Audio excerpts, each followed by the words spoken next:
wala pong kwenta yon kung hindi siya, I don't know if, I think foreign relation, I don't know kung saan magpo-fall ito, but dapat bilang isang senador ay mag-open siya ng investigation, whether kung ano man yung committee, hindi ko pa na-review kung anong committee ang hawak nitong manggagamit na ito, dapat, bago siya mag-epal, magbukas siya, mag-start siya ng investigation. So, yun na nga, kanina, sinabi ni Clarissa Taratara, ang tawag ko dyan yung tagapagsalita nilang, parang laging lutang at puro hangin ang laman ng utak. Alright?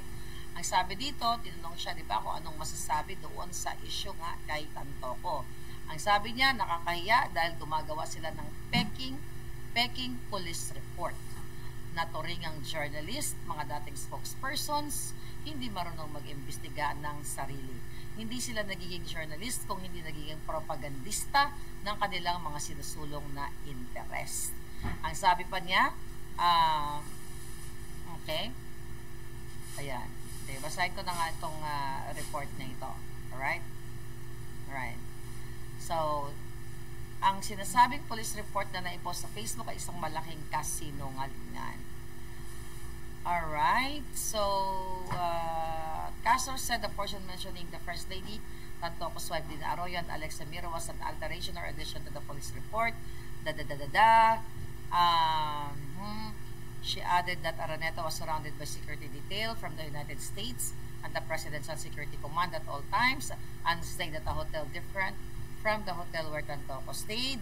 Sabi niya, papaanong masasabi ng mga obstructionist na ito, ang mga fake news spreaders na ito, patungkol sa nakita nilang mga tao doon sa vicinity. Kaya yan ay dinagdag lamang. Okay, ganun daw, dinagdag lamang daw. I don't know kung anong police report kasi na sinasabi niya, pero definitely ang police report na pinakita ni Dean ay hindi yun ang police report na tinutukoy niya. Ang sabi pa ng Malacanang ng mga bangag at ni Clarissa, ito ay gawain ng upang masira ang unang ginang Satanas, Lisa, ang Pangulo at ang administrasyon na ito para sa pang-personal na interest. So wag po kasi tayo masyadong maniwala sa drama, sa gimmick, sa gawa-gawang kwento. Siguro din tayo po bilang isang miyembro ng media, kaya din po natin alamin kung ano ang katotohanan. Wala pong ikinababahala ang unang ginang Satanas dahil alam po niya ang katotohanan at makikita mismo ang mga records na yan. Asan ang records? May pinakita ba siyang records? So, ang dapat mabahala dito yung mga naninira sa kanila dahil hindi nila magigiba gamit ang fake news na ito ang administrasyon. Mukhang napapanahon po, pero pag-aralan, ano sabi niya? As if Palace is contemplating legal action against those spreading the fake news police report. Namon nga kayo ni Din, hinahamon ka po nga kayo nung July pa about the pulburon naman, video ni Bangag. Hanggang ngayon, wala pa rin kaso. Tapos ngayon, pag-aaralan niya na mga julul kayo. Anyway, sabi niya, mukhang napapanahon po, pero pag-aralan, hindi po dapat manatiling na dahil sa isang journalist o sa isang parte ng media, nagkasabi ng kasinungalingan. Maaaring paniwalaan ng mga kapwa nating Pilipino, so nakakalungkot po yan at medyo nakakahiya. Alright, yun ang sabi niya. Ngayon, mga kababayan, nasa kayo? Gusto ko kayong makita yung inyong mga comment. Okay? Asaan? Okay, tignan natin ang mga palengke. Alright. Okay.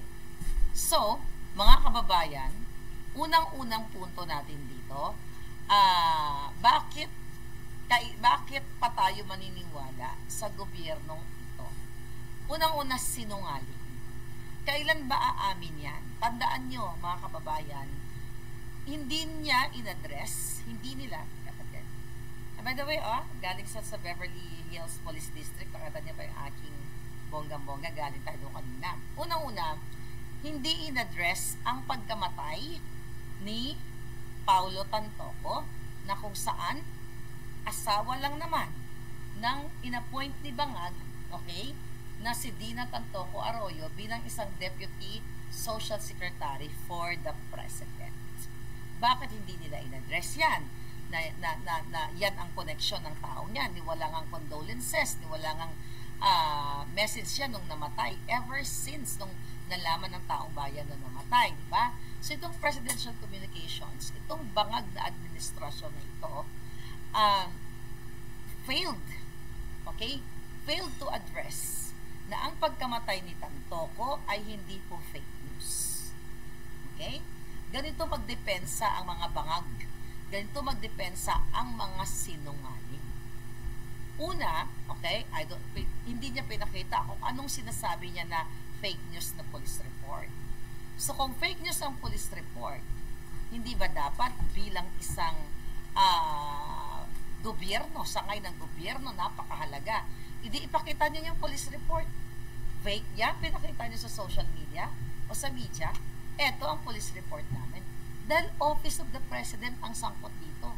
Hindi ba dapat bago siya kumuda, ginawa nila yung kanilang obligasyon? Dahil, mayroon naman tayong bilateral agreement dito sa Amerika para mapasinungalingan lahat tayo na nagsasalita dito na hindi sangkot si Lisa. Hindi ba dapat bago binuksan ang bunganga ng buwaka ng inang itong babaeng ito na nuknukan ng kasinungalingan, ay sinasabi dapat nila na actually ang gobyerno ng Pilipinas ay nakipag-coordinate sa ahensya ng Amerika at hindi totoo yung mga sinasabi ninyo na si Lisa Tanas ay sangkot dito sa pagkamatay ni Tantoco o may kinalaman or o kung anuman. Pero she failed. Kasi nga fake news. Mga kababayan, yung pagkamatay ni Tantoco, ayaw nilang i-address. Hindi po yan peke. Bakit? May police report. Di ba? Confirm. Okay? May police report.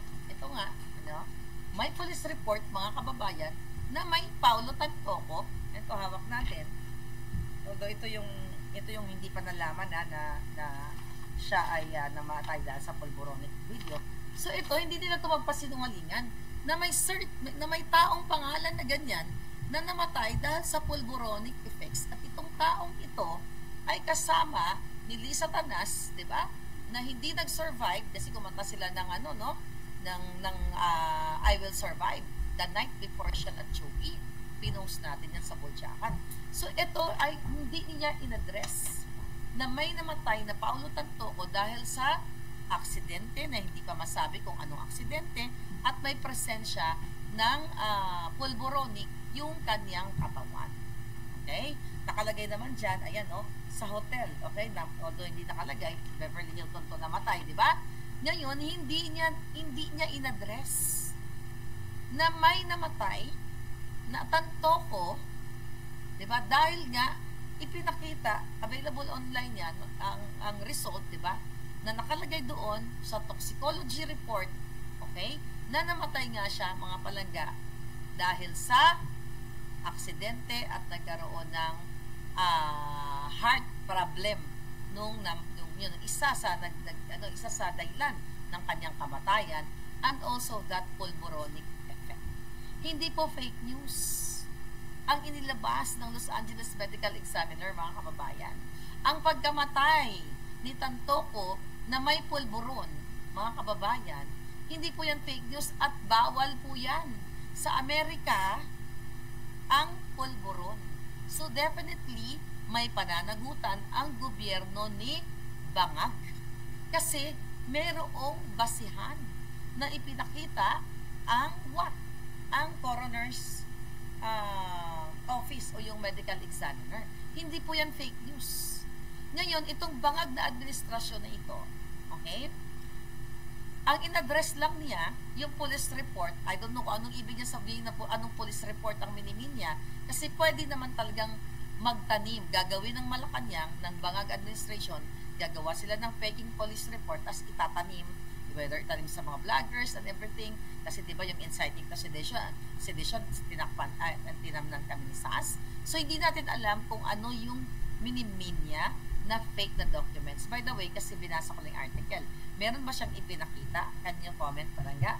Meron ba pinakita yung si Auntie Claire, itong bigaon ito, babaeng itong walang laman ang utak, meron ba siyang pinakita na sinasabi niyang police report na peke?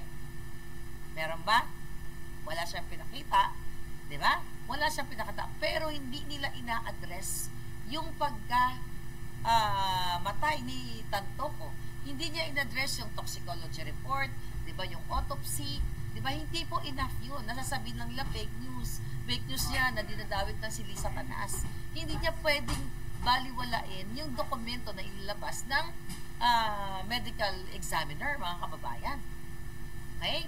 Hindi nila pwedeng sabihin na yun doon lang sila tututok. Kasi may namatay na kasamahan nila. At ang nag-organize ng event na yun at ang gumastos ng event na yun, pera ng taong bayan. At nandoon si Lisa Tanas nung gabi at marami pang iba, GMA executive, mga artista, si Jinggoy, si Jingay, si Keso, di ba? Si Frasco, di ba? At marami pang iba. I think may doon sa isang police report na pinano ni Dean, meron pang si Omar or, basta marami pa, mga kababayan. So, hindi ko pwedeng dahil sasabihin niya, yung police report, peke yan, ganyan-ganyan. So, end of story na. End of story na. Kaso lang, wala ding kwenta yung mga reporters doon. So, wala talagang nag-follow up. Wala talagang gumisa kay Clarissa Taratara para sabihin na, teka muna. Okay? Auntie Claire o Clarissa Taratara. How about yung issue ng pagkamatay ni Tantoco? Yan ba ay peke din? Ano ang masasabi nyo dito sa toxicology report na ito ay mayroong pulburon effects? Walang follow-up question. Palibhasa, hindi natin alam kung bayad na yung mga jutang genimes dyan o takot sila magurgur kasi nawala na yung Net 25 na reporter dyan, tinanggal na nila itong si Eden Santos. Ngayon, mga kababayan, ang katanungan nga natin dyan, nung nag-vlog tayo ng ilang beses na bakit mahalaga, okay, na-i-address ito, at bakit mahalaga, ikaw, Mangga, at iba pang mga senador, na kailangan imbestigahan nyo ito. Dahil, mga kababayan, hindi ito private citizen si Tantoco. Ang asawa niya, again, na si Dina Tantoco Arroyo, ay Deputy Social Secretary. Meaning, mga kababayan, ulit-ulitin natin, gumamit sila ng pondo, ng pera ng bayan, pera ng Pilipinas, gumamit sila ng public funds, si Lisa Tanas, at nagstay sila sa mga 5-star hotels, nag-party sila, nag-hinar nila si Jokoy, na hindi natin, na alam naman natin na kung si Lisa Tanas kasama ni Jokoy, pera ninyo ang ginastos doon. Diba? Dumating sila sa Amerika, sabay-sabay sila, hindi natin alam kung isang eroplano, ano bang sinakyan nila, diba? Hanggat hindi ito naiimbestigahan. Hindi porket si Tantoco yung namatay ay walang posisyon sa gobyerno, ay absuelto na ang mga jutang genimes na ito. Sino yung mga jutang genimes? Si Lisa Tanas, yung asawa niya, at lahat ng involved doon. Pera ng bayan yun, at this is public interest. Hindi pwedeng makawala si Lisa dito. Kaya yung si Amy Mangga, boljakin nyo sa comment section. Sabihin nyo, wag kang epal, wag kang hanggang Facebook lang. Mag-open ka ng investigation para malaman ng taong bayan magkano ang ginastos ni Lisa Tanas, magkano ang binayad sa performer na si Jokoy, sino ang namasahe sa mga umattend na mga artista, sino ang nagbayad ng kanilang mga hotel, lahat ng mga dokumento, hingiin, makikita yan kung mayroong proper investigation, dahil kung talagang totoong tapat ito si Amy Marcos na hindi naman talaga tapat sa sinasabi niya dapat magpaliwanag ang Malacanang, hindi magpapaliwanag ang mga putang ina. Nakita nyo nga puro kasinungalingan, hindi nga in-address yung pagkamatay. So hanggat hindi si Amy Marcos at iba pang kayo mga senador, I don't know kung kaninong committee ito ang dapat mag-imbestiga. Pera ng bayan to eh. Gumastos sila, nagpakasaya sila sa Amerika, mga kababayan. Diba? Kasama sa entourage. Hindi nila pwedeng pagsinungalingan.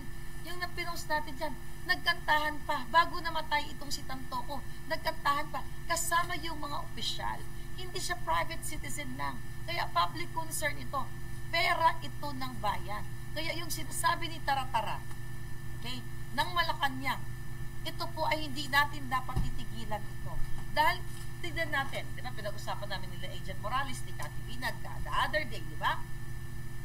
yung ang asawa ni ni Tantoco, ni Paulo o ni Pawi, di ba kilala sa pangalan Pawi, ay inappoint ng Office of the President. At alam naman natin si Lisa Tanas ang nag-appoint niyan. So gusto naming malaman, Clarisang Boba, gusto naming malaman Satanas, Bangag, di ba? Magsimula sa bookings, magsimula sa hotel, sa bookings, airfare, lahat ng ginastos ninyo para malaman ng taong bayan kung ano ba talaga.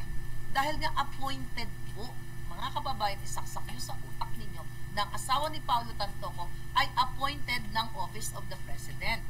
Meaning, gumastos sila ng pera ng bayan. Hindi nila sariling pera dahil ang representation nila dito is Manila International Film Festival. Ilang araw nila ginanap yun. Sino-sino ang gumastos noon, mga palangga. So, Office of the President pa, ano ang ginamit ni Lisa Tanas? Lahat, pamasahe, transportation, lahat, mga kababayan, yung sa venue, sino nagbayad, may pananagutan ito. At hindi po dito pwedeng sabihin lang na, oh, peke yung police report. Kung peke yan, nasaan yung original na police report?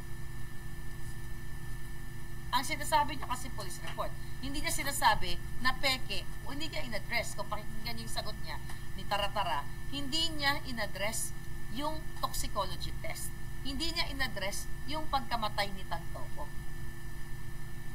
Bakit kailangang imbestigahan ito, mga palangga? Kasi nga, mga kababayan, may sangkot na pulboroni. Ulitin natin, ang tanong namin ni Agent Morales, ni Cathy, sino ang nagdala ng pulburon sa loob ng hotel dahilan ng pagka-overdose o nategi siya? Sino-sino pa ang gumamit doon? May cover-up ba? Diba?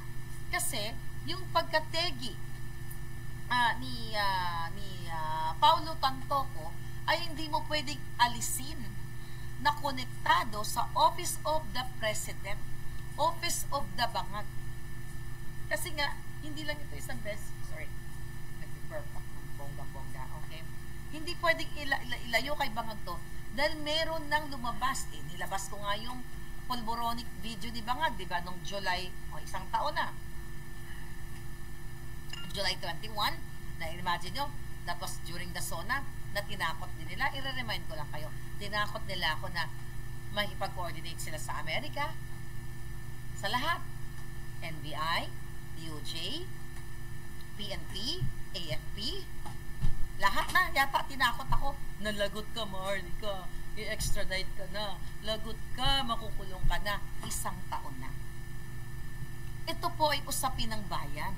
Usapin ninyo. At yung pagkamatay ni Pawi, sabi nga namin, divine intervention, para malaman ninyo na talagang gumagamit ng pulburon ang circle ni Lisa Tanas at ang circle nitong Bangag administrasyon na ito. So, alam na to ng Amerika definitely. Hindi ba nakakahiya na ang bigaon na si Lisa Tanas, na akala mo, kinakalay kayong kipay niya, I will survive na yung mata niya, talagang lumuluwa sa kabutlogan, sa kabuturan, di ba? Akala mo, kariregla lang kung makasayaw. Gamit ang pera ng bayan yan. Hindi sapat na kasabihin lang, ay fake yan, ano na yan? Yung police report na yan. Tapos doon na lang magtatapos, Amy Marcos, Mangga, Amy Marcos, Alpotera, double agent, mga bangag, mga pum.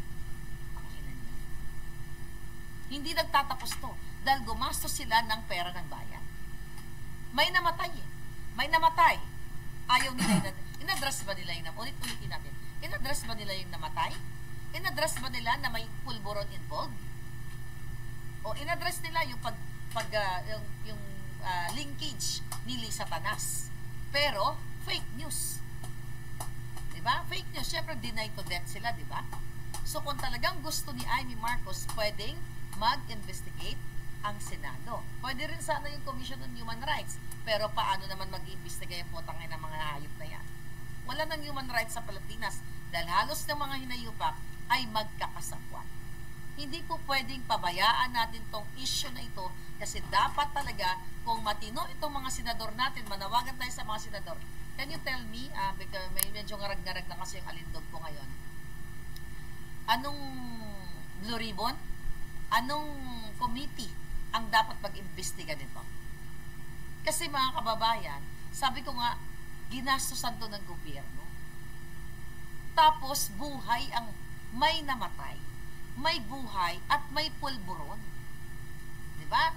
Dapat imbestigahan lahat yan. Patawag ang COA, ipatawag ang kung sino, anong eroplano. Lahat, alam nyo na yan.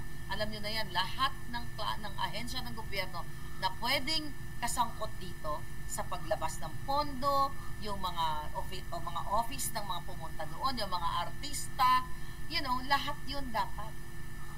Even nga yung mga staff sa hotel pero that's gonna be address yan dito dito sa, yung not staff sa hotel, yung mga kasama ni Tantoco bago siya namatay. O sino yung mga kasama niyang tumira ng pulburo na yon. Ngayon, mga palangga, ang problema dito, hindi yung fake news na sinasabi ni Taratara na, fake news yan. Diba? Fake news yung lumabas na yan, na police report na yan. Kaya ang question ko, kung fake news ng police report, nasaan ang original police report from the Beverly Hills Police Department? May kapangyarihan ang gobyerno natin at karapatan na malaman ng taong bayan na ilabas nila kung dinedebunk nila itong isang police report na ito, nasan yung original?